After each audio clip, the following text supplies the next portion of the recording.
Hello student. So let's start, that is the osteology. So the osteology that includes the study of bones and the cartilage.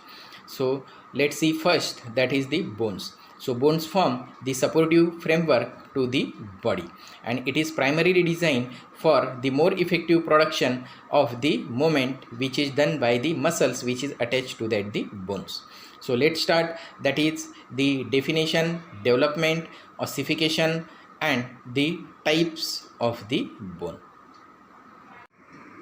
So osteology, the study of the bone and the cartilage, it is called the osteology.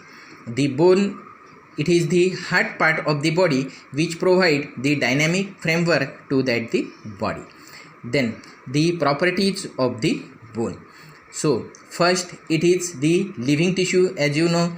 Then second one, it is supplied by the arteries, and the now third one, it is drained by the veins, and fourth, that is the bone growth with that the age. Next to it, that is the bone, it is subject to the disease. The next, that is the bone regenerate when it is damaged. Next, bone can undergo for the remodeling.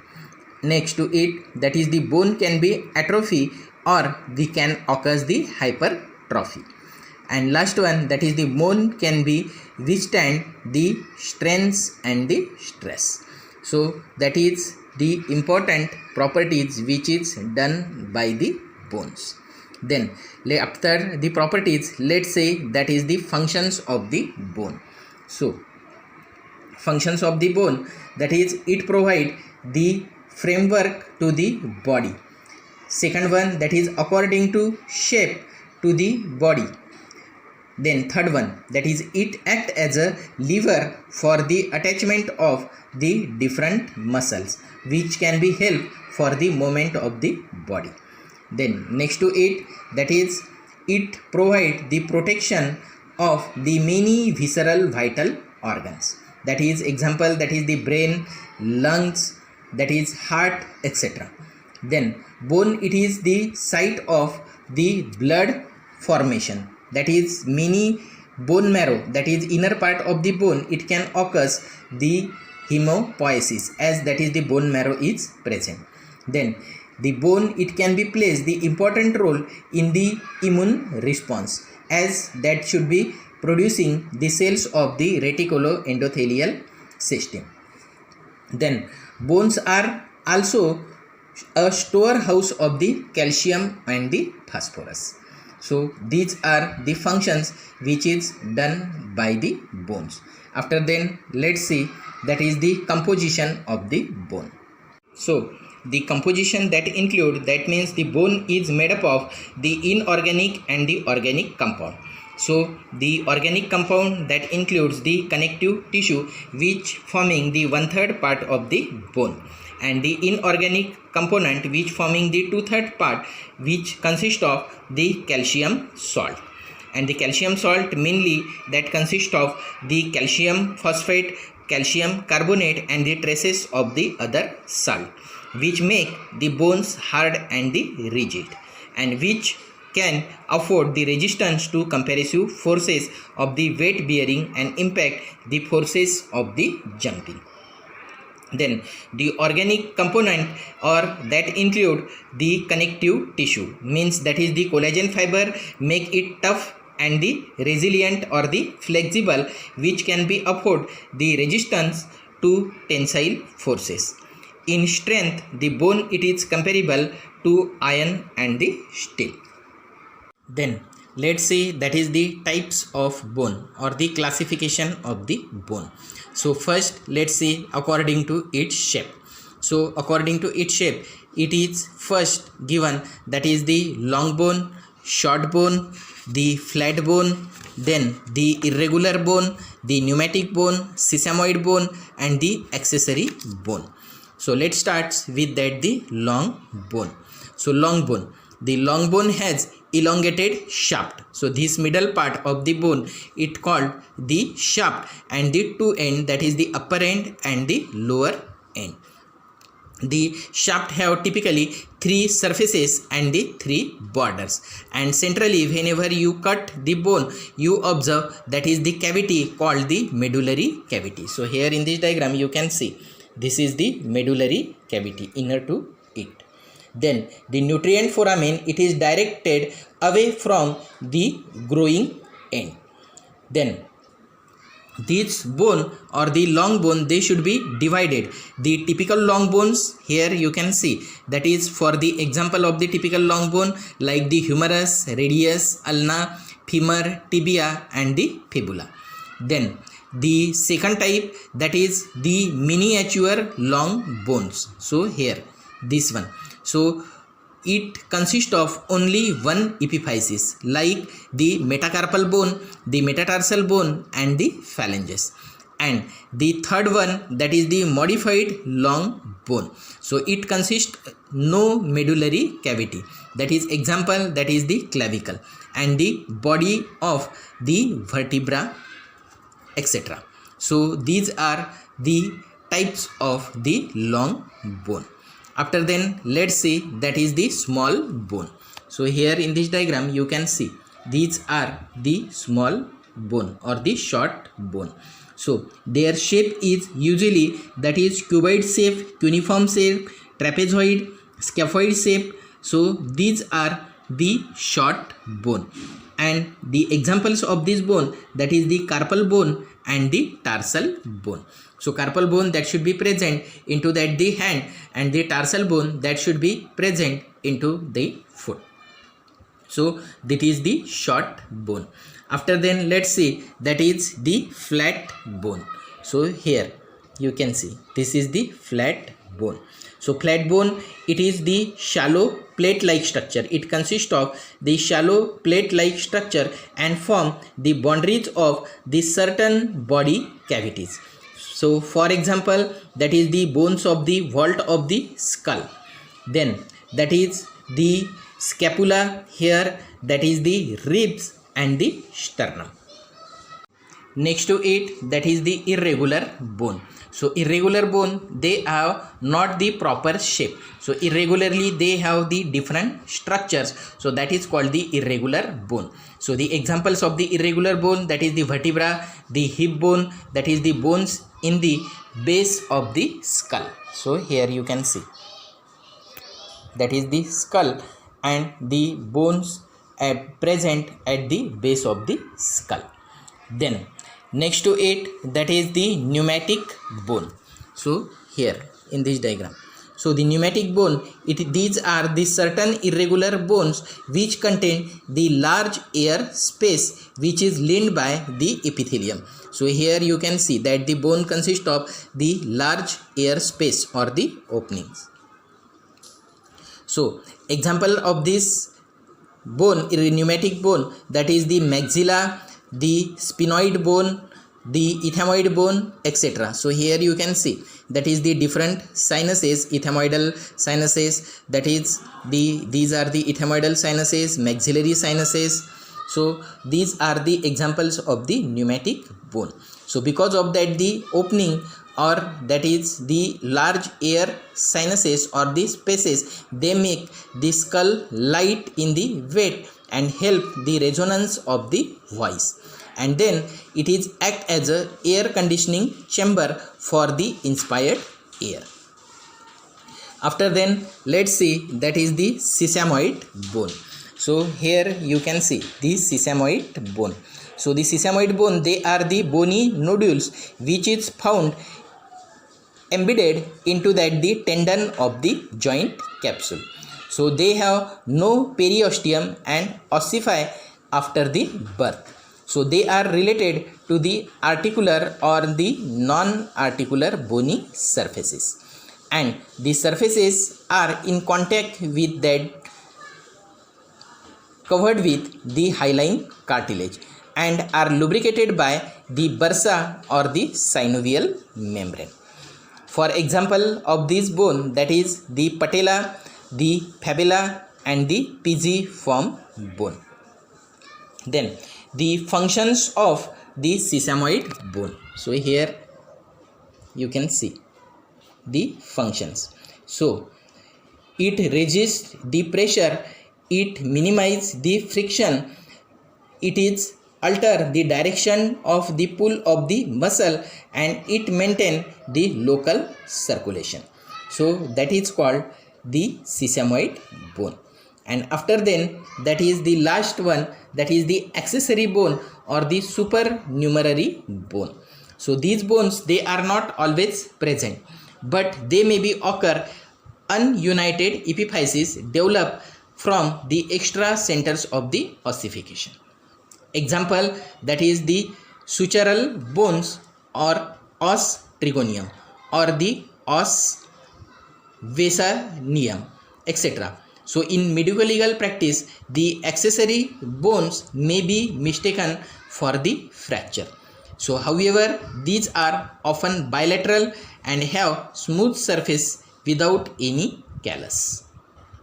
Then the next type of the classification of the bone, that is the developmental classification. So it include first, that is the membranous or the dermal bone. So in this, that is the bones are ossified in the membrane, that is the intramembranous, and thus they are derived from the mesenchymal consideration. Examples of this bone, that is the bones from, that is the vault of the skull. So this one. So a defect of the membranous classification, it causes the cleidocranial dystosis. So this should be occurs by the three cardinal feature, that is varying in the degree of the aphasia of the clavicle. Second one, increase in the transverse diameter of the cranium, and third one, that is the retardation of the frontale or the ossification. Then second one, that is the cartilaginous bone. So let's see the another diagram. So this one. So the cartilaginous bone ossify into that the cartilage, that is called the intracartilaginous or the endochondral ossification, and these are derived from the perforated cartilaginous model. So the examples of this bone, that is the bones of the limb, then the vertebral column, and the bones of the thoracic cage. So these are. After then, let's see, that is the another, the membranocartilaginous bone. So the membranocartilaginous bone that ossify partly from the membrane and partly from the cartilage. The examples of this bone, that is the clavicle, the mandible, the occipital bone, and the temporal and the sphenoid bone. After then, let's see, that is the regional classification of the bone. So the regional classification of the bone, it includes first, that is the axial skeleton. So the axial skeleton, that include the skull, vertebral column, and the bones of the thoracic cage. Then the appendicular skeleton. The appendicular skeleton, that includes the bones of the limb. So after then, let's see, that is the structural classification. So let's see, that is the structural classification of the bone. So the macroscopically, the architecture of the bone, it may be compact or it may be cancellous. So compact bone, that should be present into that the middle part of the bone, that means into that the shaft of the bone, and the spongy bone or the cancellous bone, that should be present into that the two ends of the bone. So this one. So first, let's see, that is the compact bone. So compact bone, it is the dense structure like the ivory, but it is extremely porous. It is best developed in the cortex of the long bone, and this is the adaptation to bending and twisting the forces, and the combination of the compression, tension, and the shear. Then the cancellous or the spongy, or that is also called the trabeculous bone. So this one. So it is the open in texture, and it is made up of the meshwork of the trabeculae. So here you can see, that is the meshwork or the network of the trabeculae. That means that is the rods and the plates, and in between which are marrow or the bone marrow is present. This trabecular meshwork are of three primary types, that is the meshwork of the rods, the meshwork of the rods and plates, and third one, that is the meshwork of the plates. So the cancellous bone is adaptation to the compressive forces. So in this diagram you can again see this is, so this is here the spongy bone is present, and here that is the compact bone is present, this one. And in this another diagram you can see that is the spongy bone, so this one here, that is the rods are present, rods and the plates, so this one. So that should be present into the skull bone or into the upper and the lower end of the bone, that is the spongy bone. So this one here you can see that is the spongy bone which is present, that is the bone marrow. This spaces, empty spaces, it is filled by the bone marrow. So the microscopically, that is the bone are of four types, that is first the laminar bone, then second one that is the fibrous bone, then the dentin and the cementum. So let's see first, that is the laminar bone.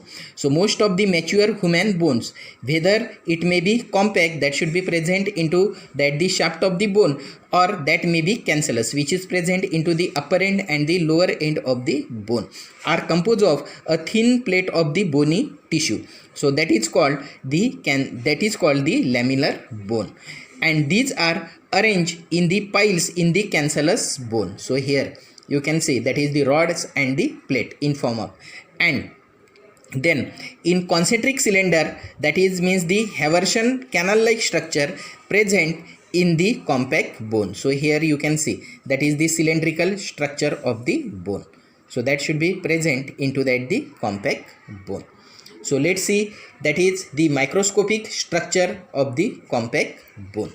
So for this you can see this one, that is the compact bone, it is shows into that the shaft of the bone, and it should be firm, that is the porous part of the bone, and it will be well organized by the typical Haversian system or the secondary osteon, which consists of the numerous cylindrical units. So here you can see that consists of the numerous cylindrical units. In the another diagram again you can see, so it consists of that is the centrally cylindrical units which are arranged into that the longitudinally. So here this one, and each unit that is called the Haversian canal like structure, this one, and the length of that the Haversian canal like structure, that is near about 50 micron in diameter.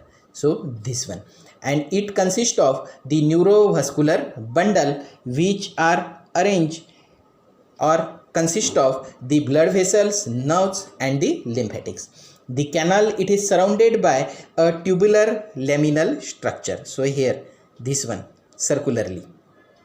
In the another diagram you can see this one, that is the, it is covered with that the tubular circular lamellae which are arranged concentrically, and between the lamina the lacuna are containing the bone cells. So this one, that the pink color, that is called the bone cells.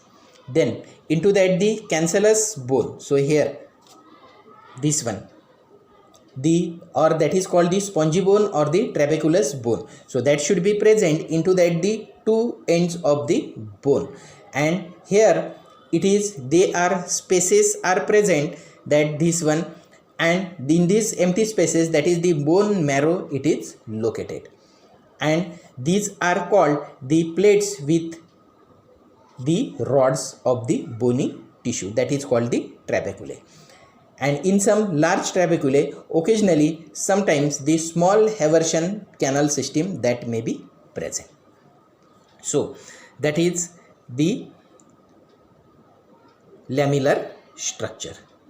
Next to it, that is the fibrous bone. So it is found into that the young fetal bones, but they are mostly commonly seen into the reptiles.